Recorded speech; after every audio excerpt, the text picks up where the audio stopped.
Boa noite a todos. Hoje é domingo. Vou falar aqui em relação ao Evangelho sobre a lição que se chama O Ponto de Vista. Ela fica nas folhas 53 do capítulo 2. Antes de começar a fazer o Evangelho, acho que é importante destacar que cada vez, que eu, pelo menos, leio o Evangelho, a interpretação é diferente. E isso acontece justamente porque nós somos auxiliados o tempo inteiro, quando estamos fazendo o Evangelho, por espíritos de luz, espíritos superiores. E a lição ela é interpretada, às vezes, até de acordo com as nossas necessidades do dia. Então vai ser muito comum você ler o Evangelho uma primeira vez e chega numa conclusão e acha que deve falar sobre um determinado ponto. E no dia seguinte, se você abrir o Evangelho ao acaso e cair naquela lição e você ler novamente aquilo, pode ser que você chegue numa outra conclusão, num outro ponto de vista, e isso, longe de ser ruim, é muito salutar, porque o Evangelho ele se presta justamente para isso, para trazer a lição que a gente precisa naquele dia, naquela hora, naquele momento. E isso é feito através do auxílio, do plano espiritual, que está sempre com a gente e muitas vezes a gente não vê, às vezes até não sente, mas pode ter certeza que toda vez que você estiver fazendo evangelho vai ter alguém te auxiliando, te ajudando, mesmo que você não consiga enxergar ou sentir. Então, vou me preparar aqui para fazer a vibração da noite. Na sequência, a gente vai fazer a leitura da lição e, encerrada a leitura da lição, eu vou falar sobre os apontamentos que eu fiz sobre essa lição, porque ela é um pouco mais extensa. Então, vamos lá. E vamos então, nesse momento, nos conectar ao nosso anjo da guarda, esse amigo querido de todas as horas, a quem pedimos que esteja conosco nesta semana que se inicia, em todos os momentos, nos auxiliando e nos guiando os passos, que possamos estar sempre caminhando em direção ao Mestre Jesus e a Deus nosso Pai. Agradecidos que estamos ao nosso anjo da guarda, nosso amigo querido de todas as horas, pedimos que nos leve à presença de Ismael, anjo protetor do Brasil e preposto de Jesus em nossas terras. A ti, Ismael, pedimos que continue a nos evangelizar, a nos educar nas lições que levam ao Mestre Jesus e nos leve, por favor, à presença de Paulo de Tarso e Maria de Magdala, nossos exemplos de reforma íntima. A vocês, amigos, pedimos que nos inspirem na prática do bem, do amor ao próximo, da caridade, e que tudo isso conduza nosso coração à reforma íntima, à modificação íntima. E assim pedimos a vocês que nos levem à presença da Mãe Santíssima, Maria de Nazaré. Mãe querida, pedimos que você dulcifique os nossos pensamentos, o nosso coração, nos encha de paz, de luz e de amor, e nos leve à presença do Mestre querido Jesus.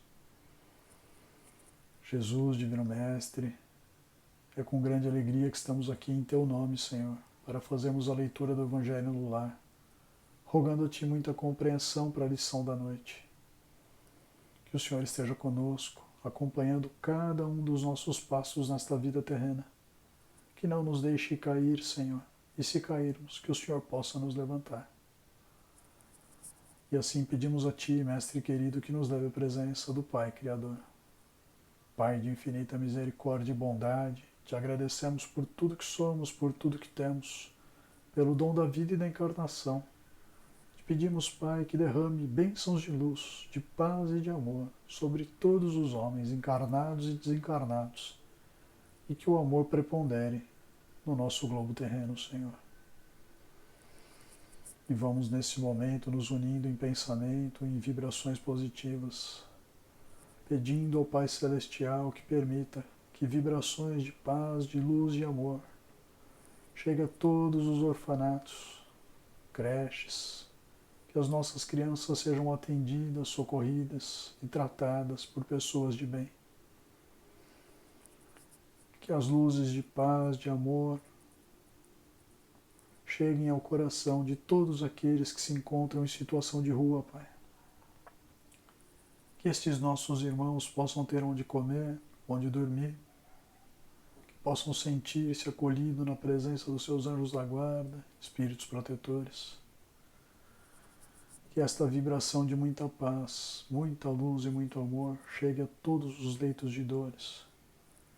Que esses nossos irmãos que se encontram em hospitais possam receber o auxílio do Pai Celestial, que possam se recuperar, Senhor, das suas moléstias, voltarem ao convívio de suas famílias. Que esta vibração de luz, paz e amor, Senhor, chegue ao coração de todos aqueles que se encontram abandonados em asilos, que possam eles, Pai, receber a visita e o auxílio dos seus familiares e assim se renovarem em ânimo e esperança. Que esta vibração, Senhor, possa chegar ao coração de todos aqueles que sofrem no umbral, no vale das trevas e no vale dos suicidas. Que esses nossos irmãos possam enxergar a luz, se conectarem a Jesus através dos seus pensamentos e que possam ser socorridos, Pai, por acréscimo de sua misericórdia, Senhor. De modo, Pai, que agradecendo por todo o carinho e proteção, por todo o auxílio que vem do alto, nós pedimos licença para iniciarmos a leitura do Evangelho no lar, rogando a Ti muita compreensão, Senhor. Graças a Deus e graças a Jesus. Bom, vamos lá então, pessoal. A lição de hoje, então, como eu disse, chama o ponto de vista, capítulo 2 do Evangelho. E ela diz o seguinte: a ideia clara e precisa que se faça da vida futura proporciona inabalável fé no porvir. Fé que acarreta enormes consequências sobre a moralização dos homens, porque muda completamente o ponto de vista sob o qual encaram eles a vida terrena. Para quem se coloca, pelo pensamento, na vida espiritual, que é indefinida, a vida corpórea se torna simples passagem, breve estada num país ingrato. As vicissitudes e tribulações dessa vida não passam de incidentes que ele suporta com paciência, por sabê-las de curta duração, devendo seguir-lhes um estado mais ditoso. À morte nada mais restará de aterrador. Deixa de ser a porta que se abre para o nada e torna-se a que dá para a libertação, pela qual entra o exilado numa mansão de bem-aventurança e de paz. Sabendo temporária e não definitiva sua estada no lugar onde se encontra, menos atenção presta às preocupações da vida, resultando-lhe daí uma calma de espírito que tira àquele muito do seu amargor. Pelo simples fato de duvidar da vida futura, o homem dirige todos os seus pensamentos para a vida terrestre. Sem nenhuma certeza quanto ao porvir, dá tudo ao presente. Nenhum bem divisando mais precioso do que os da terra torna-se qual a criança que nada mais vê além dos seus brinquedos. E não há o que não faça para conseguir os únicos bens que lhe se afiguram reais. A perda do menor deles lhe ocasiona causticante pesar, um engano, uma decepção, uma ambição insatisfeita, uma injustiça de que seja vítima. O orgulho ou a vaidade feridos são outros tantos tormentos que lhe transformam a existência numa perene angústia, infligindo-se ele, desse modo, a si próprio, verdadeira tortura de todos os instantes. Colocando o ponto de vista de onde considera a vida corpórea, no lugar mesmo em que ele aí se encontra, vastas proporções assume tudo o que o rodeia. O mal que o atinja, como o bem que toque aos outros, grande importância adquire aos seus olhos. Àquele que se acha no interior de uma cidade, tudo lhe parece grande. Assim, os homens que ocupem as altas posições, como os monumentos. Suba ele, porém, a uma montanha, e logo bem pequenos lhe parecerão homens e coisas. É o que sucede ao que encara a vida terrestre do ponto de vista da vida futura. A humanidade, tanto quanto as estrelas do firmamento, perde-se na imensidade. Percebe-se então que grandes e pequenos estão confundidos, como formigas sobre um montículo de terra, que proletários e potentados são da mesma estatura, e lamenta que essas criaturas efêmeras a tantas canseiras se entreguem para conquistar um lugar que tão pouco as elevará e que por tão pouco tempo conservarão. Daí se segue que a importância dada aos bens terrenos está sempre em razão inversa da fé na vida futura. Então, assim, fazendo a interpretação dessa lição, né, como ela é um pouquinho maior, né, eu fiz alguns apontamentos, né? E aí eu coloquei o seguinte, né? Qual é a visão do Espiritismo sobre a morte? Né? Então, a resposta ela é clara para mim, né? É a continuação da vida no plano espiritual. Né? Então, a partir dessa premissa, né, a de que nós vamos morrer para acordar, né, por assim dizer, em um outro lugar, e que vamos dar continuidade à vida, nossa vida terrena muda por completo. Né? E por que ela muda por completo? Nós tomamos consciência, né, de que todos os nossos medos e todos os nossos problemas, né, todas as nossas dores mundanas, elas são passageiras. Né? Por que temer a morte? Né? Se nós sabemos que a carne morre, mas você permanecerá vivo em espírito. Né? Por que deixar de viver, né, ou sofrer, né, interminavelmente, né, pela separação de um ente querido, né, levado pela morte física, se nós sabemos que nós vamos reencontrar, né, esses nossos entes queridos, né, em algum outro momento da nossa existência. Né? Então, é uma separação temporária. Né? Por que blasfemar, né, contra Deus, né, a doença que atinge o nosso corpo, quando nós sabemos que essa dor vai findar, né, ela vai se encerrar em algum momento?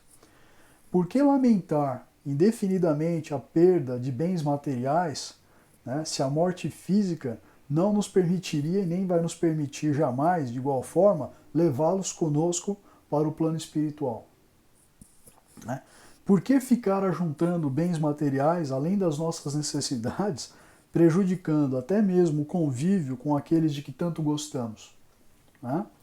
Então, como a gente pode ver, né, as reflexões são muitas em relação a essa lição, mas a certeza, né, na continuidade da vida é um bálsamo, né, para os espíritas, porque nós cremos na existência e na continuidade da vida e isso alivia, né, as nossas dores, porque é reconfortante nós sabermos que tudo isso vai passar.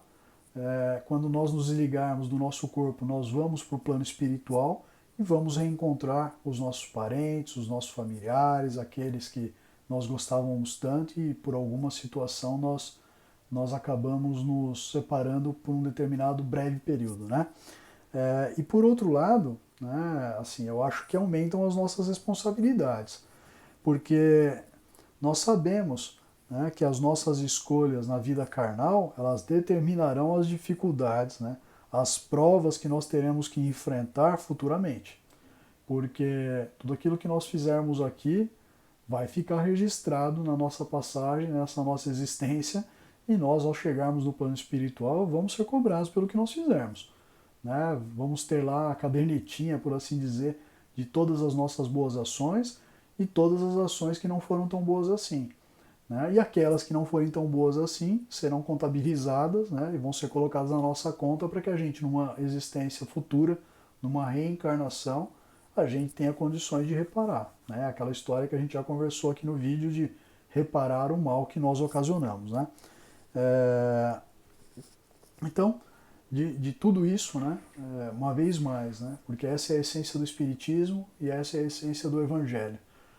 Pratique tudo o que você puder, colocando muito amor, né, no que você faz, na sua profissão, no trato com seus familiares, no trato com as pessoas na rua, né, porque, como eu disse, tudo de bom se soma em nosso benefício e nós recebemos isso de volta do mundo. Pode acreditar nisso. Né, e tudo aquilo que nós fizermos de mal, da mesma forma, vai voltar para nós na mesma ou em maior intensidade. Então, eu fico por aqui. Desejo para vocês uma ótima semana e em breve a gente volta com um novo vídeo. Um grande abraço.